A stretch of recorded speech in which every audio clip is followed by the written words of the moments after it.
다음은 이제 저희 슈나이더 일렉트릭에서 이제 주로 이제 저희 제공하고 있는 쿨링 솔루션들에 대해서 라인업을 좀 설명해 드릴까 하고요.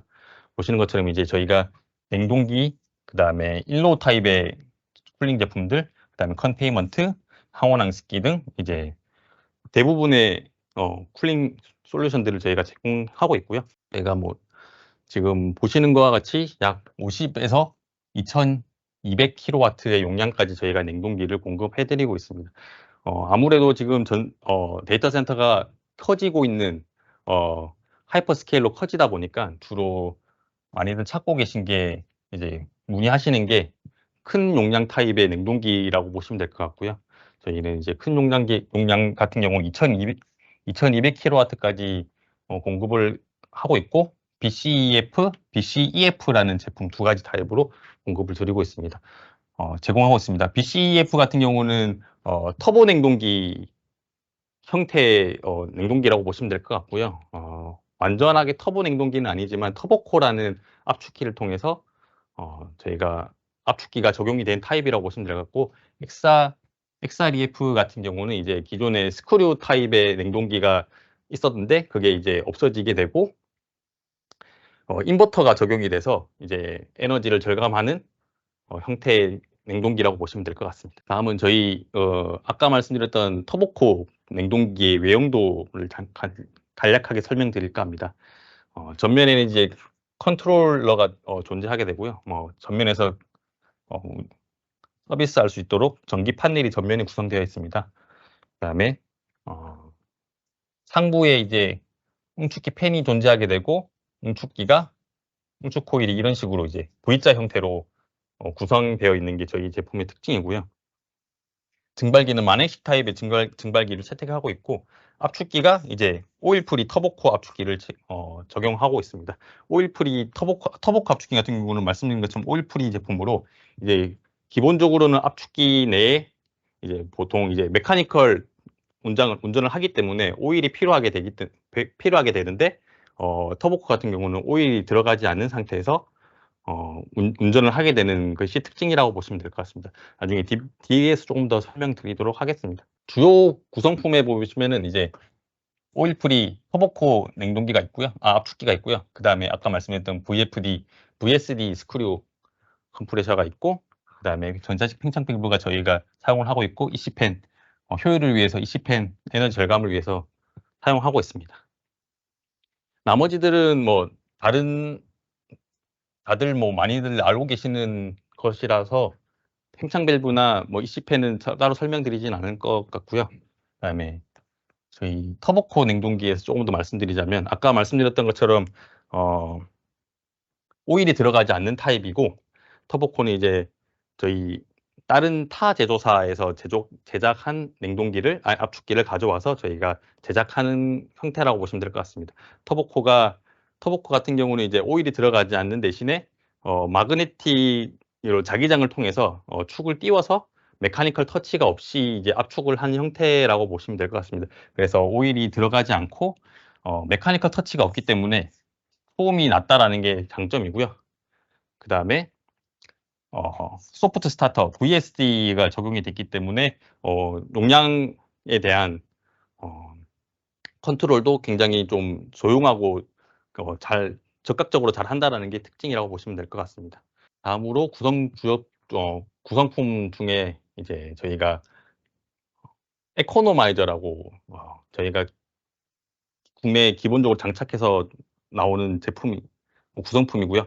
에코노마이저 같은 경우는 여기를 보시는 것처럼 압축해서 증발되고 나오는 과정에서 팽창변으로 들어가기 전에 다시 한 번 더 응축을 한 번 더 하는 과정을 통해서 조금 더 높은 효율을 나타내는 시스템으로 이제 약 한 8% 정도 쿨링 캐파시터가 증가하는 효과를 얻을 수 있는 기능이라고 보시면 될 것 같습니다.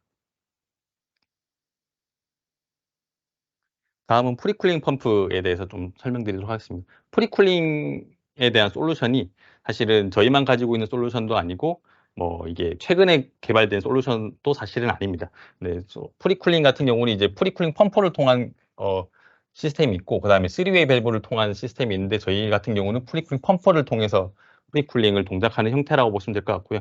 저희가 프리쿨링 펌프를 채택하는 이유는 이제 3웨이 밸브를 사용하게 되면은 이제 순환해야 되는 펌프 용량대가 커지다 보니까 프리쿨링을 사용하지 않는 평상시 여름이나 간절기 여름철 같은 경우에도 상대적으로 큰 펌프를 사용해서 동력 소모가 많다라는 게 많기 때문에 저희는 이제 프리쿨링 펌프를 별도로 이제 채택을 하게 된 거고요. 그다음에 요즘 많이들 요청하시고 계시는 이제 전원 이중한 더블 파워 서플라이를 저희도 채택을 하고 있습니다. 메인 컨트롤러에도 ATS가 적용이 가능하고, 그다음에 컨트롤러에는 별도의 UPS 전원을 공급을 해서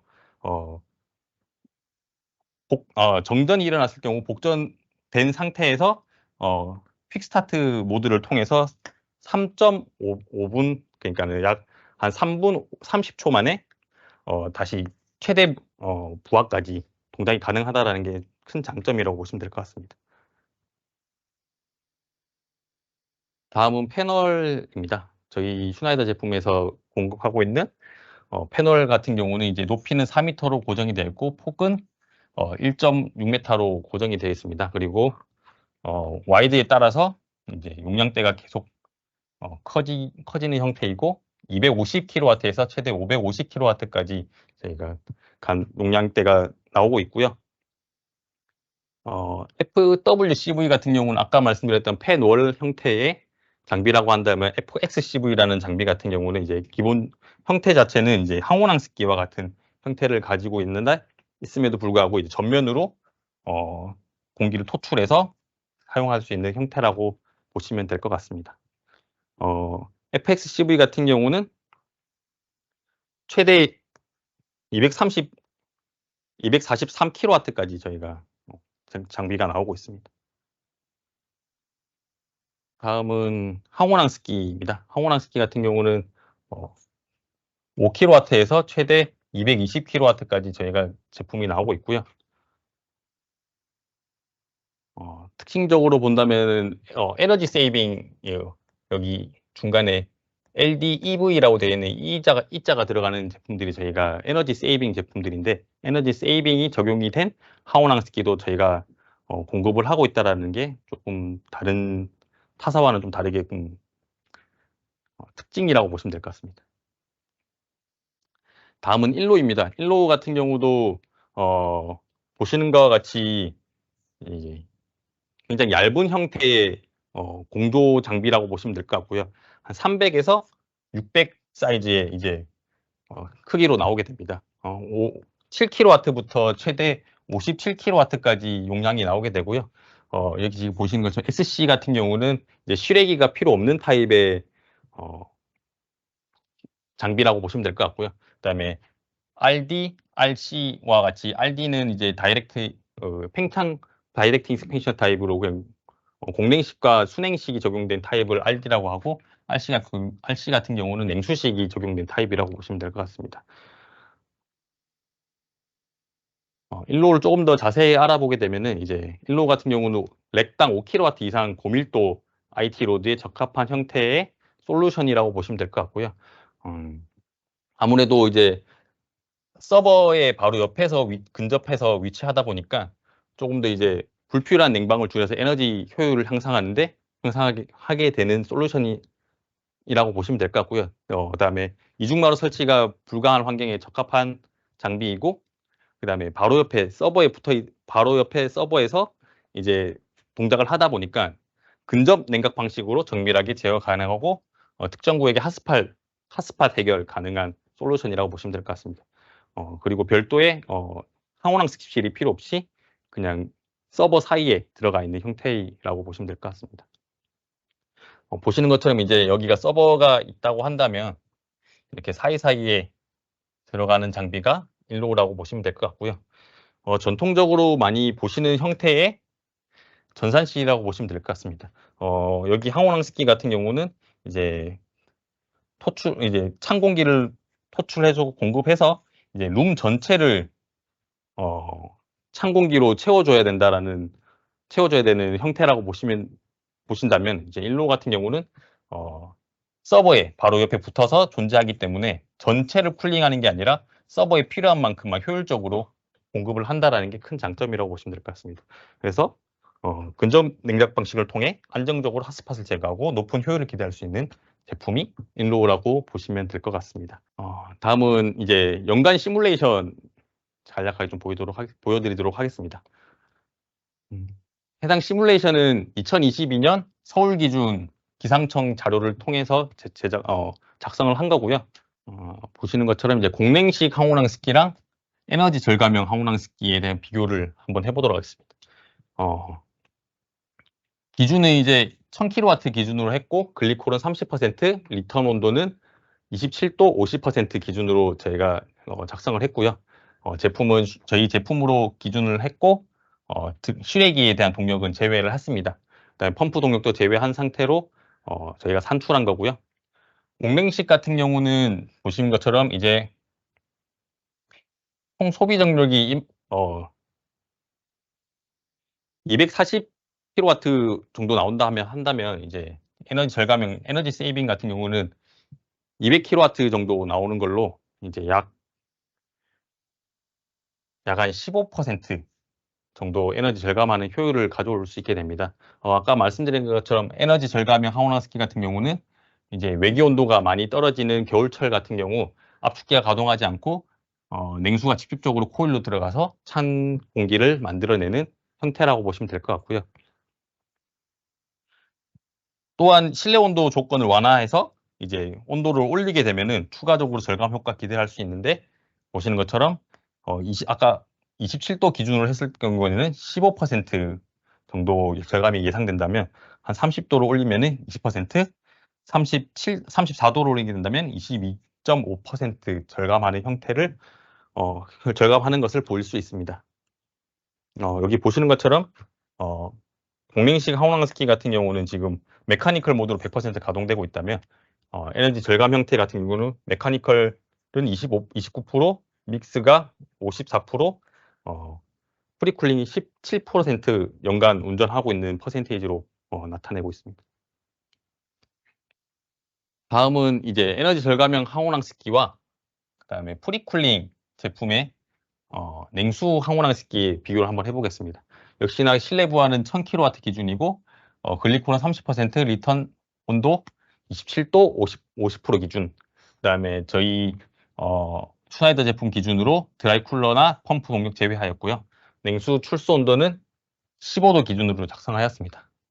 해당 프리쿨링 냉동기 같은 경우는 VFD가 적용된 냉동기로 작성을 진행하였습니다. 보시는 것 같이 이제 에너지 절감형 항온화스키를 사용했을 경우 한 200kW 정도 연간 동력이 소모된다면 이제 냉동기 프리쿨링 냉동기와 냉수 타입의 항온화스키를 적용했을 경우 한 150kW를 사용하는 걸 확인할 수 있고요. 그다음에 메카니컬 모드 같은 경우는 에너지 절감 모드는 29%, 그다음 믹스 모드는 54%, 프리쿨링 모드는 17% 가동하였다면은 이제 프리쿨링 농기 같은 경우는 이제 35%의 메카니컬 운전이 가능했고 37%의 믹스 모드를 가동했고 최대 28%까지 프리쿨링 모드를 가동했던 걸로 확인이 되고요. 에너지는 약 24.7% 절감하는 거를 저희가 시뮬레이션으로 확인할 수 있었습니다. 다음은 이제 프리쿨링 냉동기와 사용했던 경우와 그다음에 프리쿨링 냉동기에서 이제 아디아바틱을 더했을 때의 시뮬레이션이고요. 아까 말씀드렸던 아디아바틱 같은 경우 이렇게 이제 노즐 형태로 되어 있고요. 노즐 형태에서 이제 물이 뿜어지면서 이제 증발 코일로 이제 들어가는 공기를 조금 더 낮춰주는 효과를 벌 수 있는 솔루션이라고 보시면 될 것 같습니다. 조건은 보시는 것처럼 이제 또 동일하게 1000kW 기준으로 작성을 했고요. 그다음에 한 프리쿨링 냉동기만 적용했을 경우에는 약 한 88만 kW 정도 됐다면 이제 프리쿨링 냉동기에 아디아바틱을 적용하게 되면 이제 83만 kW 정도 동력이 소요되는 걸로 연간 예상이 되고요. 약 한 5.1% 정도 에너지 절감하는 효과를 볼 수 있게 됩니다. 보시는 것 같이 아디아바틱을 사용했을 경우 이제 프리쿨링 가동되는 퍼센테이지가 더 높아지는 되고요. 이제 한 32%에서 37%까지 한 약 5% 정도 상승하는 것을 보실 수 있습니다. 결과적으로 저희가 온오프 타입의 항온항습기보다는 이제 VSD 인버터가 적용된 타입의 항온항습기가 더 오펙스 기준으로는 더 낫다고 볼 수 있고요.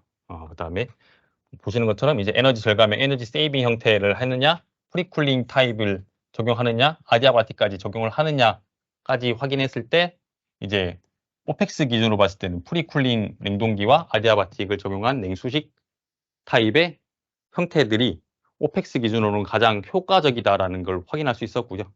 사실 카펙스 같은 경우는 초기 투자 비용이 가장 큰 냉동기 때문에 좀 프리쿨링 냉동기를 적용했을 때 가장 카펙스 기준으로는 가장 높은 걸로 확인할 수 있습니다.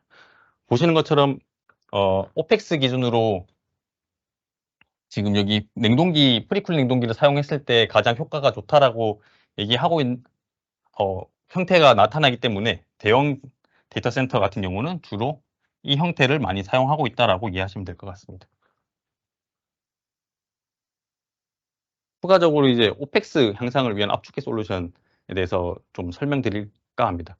아까 앞전에도 살짝 말씀드렸던 터보코의 압축기에 대한 얘기고요. 스크류 압축기에 비해서 이제 기동 전류가 절감하는 효과를 가져올 수 있고, 스크류 압축기에 비교해서 최대 운전 전류 약 한 20에서 30% 절감이 되는 걸로 확인을 할 수 있습니다. 그리고 낮은 전기적 스트레스를 가지게 되고, 그다음에 전기 설비의 낮은 용량으로 인해서 신뢰성 향상할 수 있는 게 큰 장점이라고 보시면 될 것 같습니다.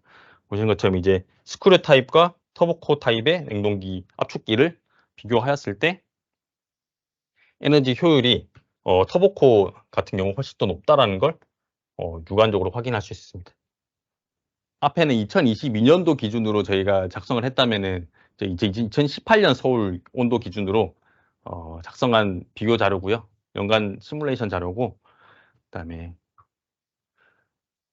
동냉식 냉동기와 프리쿨링 냉동기가 적용이 된 타입에서 냉수 온도가 낮은 경우 약 한 11% 정도 프리쿨링 타입이 절감이 된다라는 게 시뮬레이션으로 확인할 수 있고요.